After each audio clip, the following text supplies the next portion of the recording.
I brought this. It's not as fleshed out as the dead internet one, but I was curious what Tom and Brad knew. Are you guys familiar with the conspiracies surrounding the Titanic sinking? Yeah, the two of the guys that went down on it opposed the Fed, right? Yeah, leaving Federal the gold standard. Yeah. So Jekyll Island. You know about it, Brad? You know, Tom? Seems like Kyle does too. Yeah. I'm vaguely Well, no need to go into it now. I mean, no, that sounds interesting. What's it about? It is interesting, dude. What do you know know it about is. it, Tom? So I'm mostly vaguely recalling actually my girlfriend telling me about this one. Basically just about the kind of really odd coincidences with, you know, it's like a couple of the people on board and how that made it very, they were like a real kind of thorn in the side of, you know, the powers that be trying to create the Federal Reserve. Mm-hmm. And that's about as far as I know, but I have heard of it. Okay. Yeah, this was really interesting to me. Yeah, man, Brad knows all this shit. John Jacob Astor the Fourth, Isidor Straus, and Benjamin Guggenheim are the three people who were on the Titanic who were wealthy and powerful enough in 1912 to form a meaningful resistance to the creation of the Federal Reserve. Meanwhile, the people in favor of it was largely J.P. Morgan, as far as like the uber powerful people in favor, because a lot of people were, J.P. Morgan and the Rothschild banking family. They were very much in favor of getting a central bank going, a Federal Reserve up and running. Also the Rockefellers. The Rockefellers were in favor of it as well. Yeah. And so you had a lot of powerful interests on both sides, but turns out one side was a bit more powerful than the other in the end.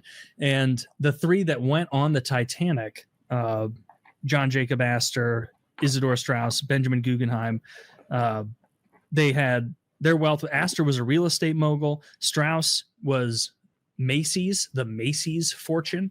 I had no idea that Macy's as a department store has been around since like the 1850s. I had no idea that company was that old. And so like when I looked it up, I'm like, wow, this guy must have founded Macy's and like been a big, you know, hullabaloo guy. No, like he was like inheriting and growing it, and not, you know, he wasn't some lazy bum. He did grow Macy's into a huge thing. But all these guys were overtly against the formation of the Federal Reserve. And what they don't tell you is J.P. Morgan had a ticket on the Titanic, and he personally invited those three guys on the Titanic. And 2 days, I think it was maybe 3, before the departure, J.P. Morgan said, oh, fiddlesticks, I can't make it.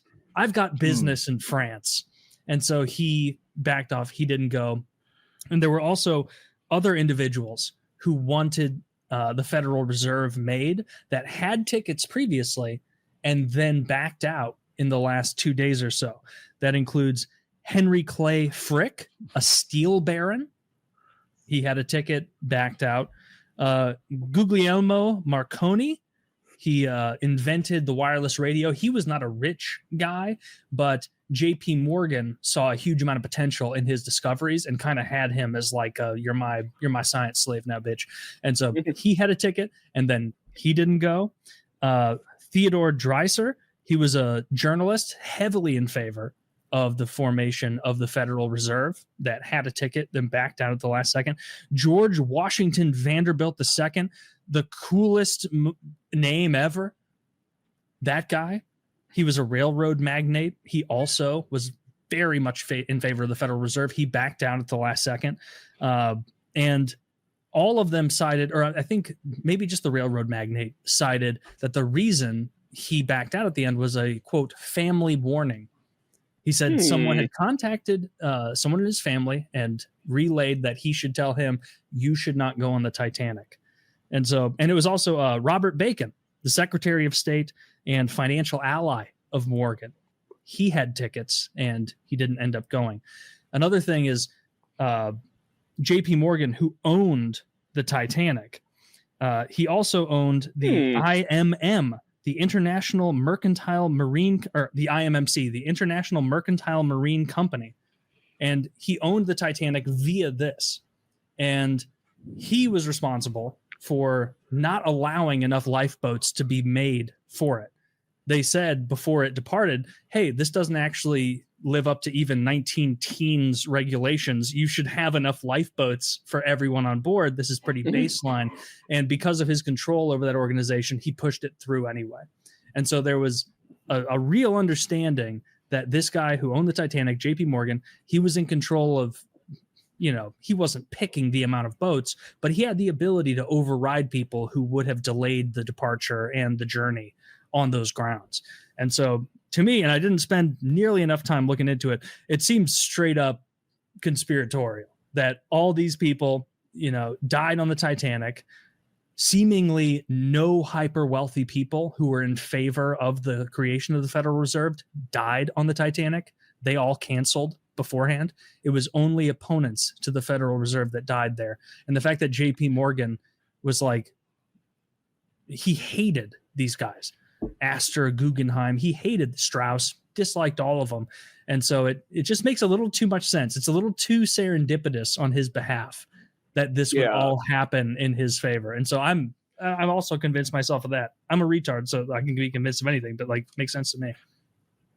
Part of me is like, you know, why would they choose a murder method where a third of the people survived, right? It's not a very good way to solve your problem. But then again, our first conspiracy had a murder method of suicide by bolt action with a 22 5 times. So sometimes people do dumb things. Mm-hmm. Yeah. And like it was the 19 teens. There's a little factoid about the Titanic that a higher percentage of women in third class survived than the percentage of men in first class. Of course. And so like that was just a thing at the time. Like even if you were one of the wealthy business magnates, you probably weren't getting on the boat. Like they were pretty stringent. Like, no, women and children, you can get fucked. Like, get out of here. And so who's to say? I do agree. It seems like a very convoluted, expensive way to kill these people, but I've already made my mind up. It was actually underinsured. I looked into that. The Titanic was the 3 dogs survived, 2 Pomeranians and a Pekingese. The ladies hid them in their coats. Interesting. I'd tuck little Murphy in too. Of course, I'd got on one of them boats. The women and children first, my ass. Fuck them kids. I'm getting on that boat.